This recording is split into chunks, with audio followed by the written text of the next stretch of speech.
Well, good morning. Anytime there's a big white thing, probably means I'm bearing gifts, so I'm happy to be here in Hernando County. I want to thank Richard Corcoran for being here, as well as Senate President Wilton Simpson, as well as Representatives Mazzullo and Angolia. We also have President of Pasco Hernando State College, Dr. Timothy Beard, Hernando Superintendent John Stratton, then we have the commissioners from the Hernando County Commission. So I want to thank them, and really thank you for being here for what is another great announcement. We've been able to really do a lot and bring a lot of good financial support to a lot of great programs throughout the state. Over the last 2 weeks, we're focusing on infrastructure that could, of course, help facilitate economic growth, as well as job training and workforce development. And we've been able to do things all across the state. We were in St. Pete Beach. We've been in the Space Coast. We've been in Northwest Florida. We were in Collier County the other day. And so here in Hernando, we're excited to be able to be here and really make I think what'll be a really big difference at expanding opportunities for workforce education. So today what we'll be doing is officially awarding $6.1 million to Hernando County to construct a new education center for workforce training programs. And this will be a collaboration between the county, between Pasco Hernando State College, and between the Hernando County School Board. And so this will actually have a Pasco Hernando State College campus. We'll host a new Suncoast Technical Education Center, and students will be able to enroll in programs for a variety of in-demand industries related to manufacturing, education, healthcare, and aviation.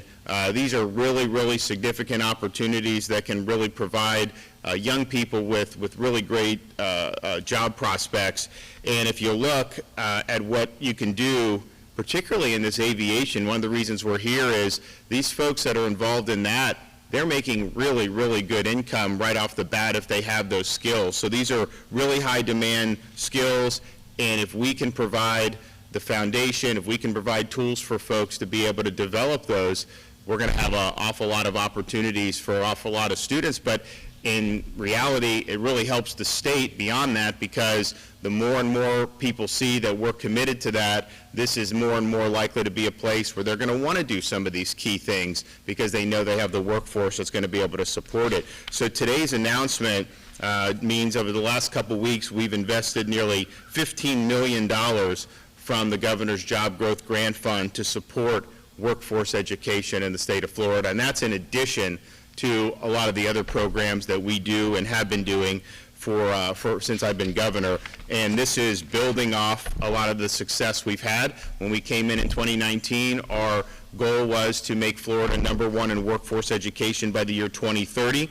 Since 2019, we're getting closer to that goal. We've increased enrollment in post-secondary career and technical education by nearly 50% across the state. We've added 50 new apprenticeship programs, and overall last year we awarded 15,000 more industry certificates than we did in the year 2019, and I'm assuming we'll probably end up beating 2020 this year in 2021. So that's really, really significant, and it's making a big difference. And the opportunities that kids will be able to have starting in the high schools, which I think is really important, and some of the things they're offering, and then getting them opportunities. And you have some kids that get these certificates, they still go to a traditional 4-year college, and that's fine too.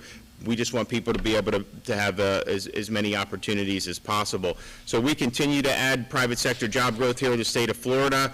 If you look at the numbers, August of 2021 in Florida, the hotel revenue was up, I think, 12% over August of 2019 pre-COVID. And so if you talk to folks when COVID hit, obviously that threw a lot of things for a loop, and we, of course, wanted people to be able to work and businesses to be open, all that, and supported and protected them. And I think throughout all that, they were like, man, if we could just get back to 2019. Well, now 2021 is exceeding 2019. And so that was kind of viewed as like the golden era, the peak of a lot of the particularly hospitality and tourism and all that. Now we're exceeding that, and to do it so much in a month of August, which is not typically our high season, you know that we're doing something right. So we are going to continue with that momentum. We are, of course, very concerned about some of the things that we see coming out of Washington. I think this inflation is really, really significant. I think it's going to kneecap a lot of folks. It's basically an invisible tax on people, and to dismiss it like it has been done, this is real inflation, and it's going to affect pretty much every aspect of our economy. And so that's something that's going to be really, really significant. When you look at how much gas has gone up, when you look at how much groceries have gone up, that pinches the budgets of families all throughout, not only Florida, but throughout this country. So maybe try to do something different. I mean, if we have these gas prices spiking, why are you closing the Keystone pipeline? Why are you doing these other things and then begging OPEC to lower the price? That's not the position you want to be in. You want to be putting our folks here first. And I'm also concerned about the effect that having these heavy-handed vaccine mandates are going to have. Now, we're obviously going to contest Biden's mandate, but if you think about it, we have a lot of industries that are already short-staffed. If you do that, even if a very small number of folks end up losing their jobs, that's bad in and of itself for those folks. People should not lose their jobs over this, but it's also really going to end up making us even more short-handed in key areas. We're looking at the supply chain and what's happening there. We're going to have an announcement on that very soon here in Florida, because I think we can maybe pick up some of the slack where some of these other areas are leaving off. But suffice it to say, we've got a lot of great things going on in this state. We're going to continue doing it. We're going to make difference whenever we can.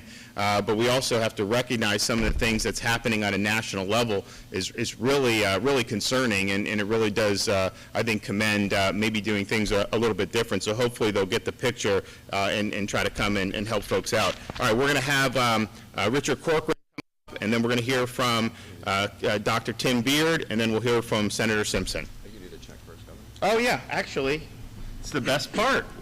We're going to present 6 million smackers to everybody. So who are we doing the photo with? We do the board? Why don't we do the board? Can you scoot over here? You guys all in? Is everybody in? Yeah.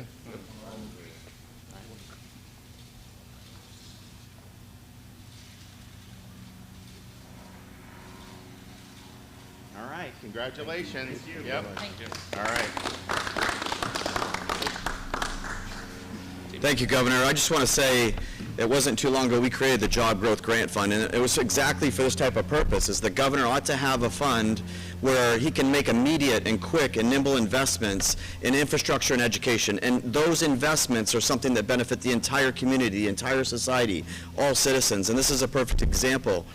You're going to have people's lives transformed. Not only are these the SunTech and the Pasco Hernando, those students are going to come here, and in a matter of weeks, they're going to leave with a real credential, and that credential is aligned to what we know are real job openings in this area. And so it literally, now they can put real food on the table for their family and have a real career, and real hope in life. It changes people's entire vision of what could happen. And then normally what we know is when they get that first stackable credential, they want the second one and the third one, and all they do is continue on a tremendous trajectory to success. So this is a wonderful opportunity. Dr. Beard and Superintendent Stratton, so happy that you guys have been working to put this together. The legislature has been great. Going back to the Job Growth Fund, I think the legislature gets to see firsthand the benefit of having a Job Growth Fund for the governor, and maybe you guys can increase it a little next year. That'd be great. But I also want to say, the governor touched on it, but what it comes down to more than anything is leadership. We have, I like to joke now and say that, and it's not really funny, but we have two border issues that affect our country, and one of them is absolutely just an abomination. But the other one is just a great story and a success story of freedom, and that's Florida's border. Every single day, we have businesses who are trying to reinvigorate, relocate to the state of Florida. I think we have 27 businesses that have been bought in under Governor DeSantis, already made $1.5 billion in investment, 10,000 plus jobs.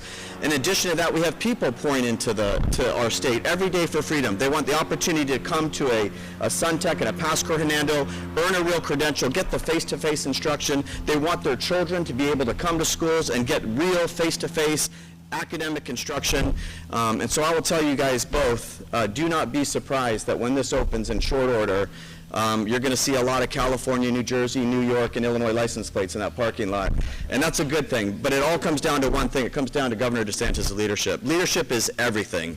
And Florida is a beacon of freedom and hope for the rest of the country. And these types of programs through the Job Growth Fund are exactly what it's designed for, to give that hope and give that encouragement to people to have a new career and a new start. So thank you very much, Governor, and I wish you guys the best of luck and congratulations. Thank you. Okay, we'll have Dr. Beard. First today, on behalf of our Pasco Hernando State College faculty, staff, students, administrators, District Board of Trustees, and our chair, Mrs. Marilyn Pearson Adam, we want to say thank you, Governor. Your esteem and illustrious leadership certainly is very transformational in making this happen. Senator Simpson, thank you. Commissioner Richard Corcoran, and to all our state legislators, local and elected officials, your unwavering support and commitment to the citizens of Hernando County certainly will not go unnoticed. Back to our great governor, Governor Ron DeSantis, a few years ago, you made the Florida college system aware, including PHSC, your commitment to make this state the #1 workforce development state in the nation for as workforce education, and you said we would do it by 2030. Let me say without reservations and hesitation, your actions here today, as well as the actions in which we have observed throughout this state, indeed will make your promise a reality.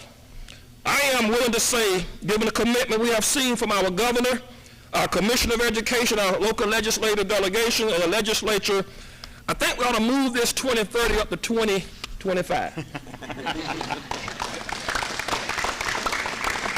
The power and level of your demonstrated actions to financially support workforce and career technical education programs and infrastructure is indeed, again, transformational.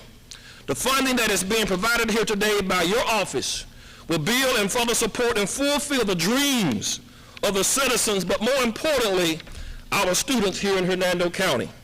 We have indeed witnessed here in Hernando County synergy, perhaps like we have not seen in any other region of this state in recent history. It is extremely rare to see a state college, a public school district, a board of county commissioners, and manufacturers working together with the governor and the legislators to construct an educational facility that will literally change the lives of a generation of students.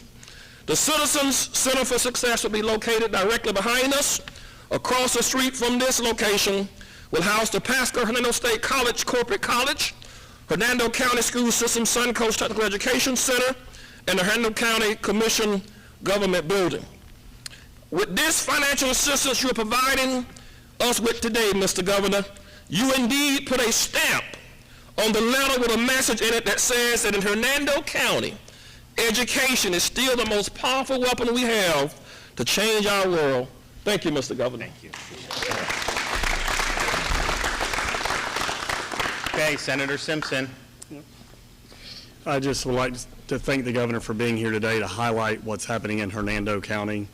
The governor took some bold steps, to keep this state open during COVID, and this is one more commitment to us for vocational jobs.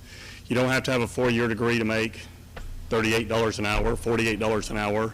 And this facility, when built, and I was very proud the governor signed that earlier this year, the $9.5 million for the school system, the collaboration between the community college, the school board, and the local county commission was very impressive. But these were the last dollars needed to bring this to fruition. And we're very proud, Governor, that you've stood with us, you've kept Florida open, and this is part of continuing to build on those jobs that's going to be necessary for the future. So thank you. All right.